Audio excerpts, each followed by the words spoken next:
Cette bataille d'avocats qui se profile, c'est finalement, Pascal, à chacun sa vidéo. D'un côté, évidemment, celle évoquée par le journaliste Edward Epstein, qui alimente la théorie du complot, celle des employés du Sofitel, qui se réjouissaient de son arrestation. Et puis de l'autre, la vidéo de cette femme blonde avec qui DSK aurait passé une partie de la nuit avant que n'éclate l'affaire à la mi-mai. Les avocats de Nafissatou Diallo veulent savoir qui est cette femme. Ce que je veux découvrir, c'est qui est cette femme. Et je le découvrirai au cours de l'enquête. Si Strauss-Kahn fait des pieds et des mains pour que personne ne voit qu'il est avec elle, il doit y avoir une raison. Et je veux découvrir cette raison.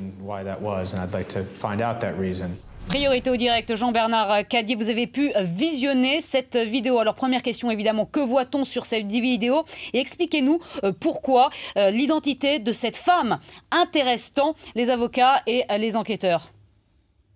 C'est une vidéo où l'on voit Dominique Strauss-Kahn rentrer à l'hôtel à 1h47 du matin, suivi à distance par cette jeune femme blonde, 30-40 ans, les cheveux courts, plutôt distingués, suivi à distance. On sent bien qu'ils ne veulent pas être vus ensemble. Sauf que on voit aussi que Dominique Strauss-Kahn l'attend dans l'ascenseur. Il va même retenir la porte de l'ascenseur pour l'attendre. C'est pour ça que les avocats de Nafissatou Diallo parlent de comportement suspect, de comportement étrange, et qu'ils veulent entendre cette jeune femme, disent-ils. Mais c'est aussi pour eux une façon d'embarrasser Dominique Strauss-Kahn avec une vidéo qui, a priori, n'a pas grand-chose à voir avec le cœur du dossier. Comme la vidéo des agents de sécurité qui se tapaient dans les mains n'avait pas grand-chose à voir non plus avec le cœur du dossier. Mais on en est là, c'est œil pour œil, dent pour dent, vidéo pour vidéo.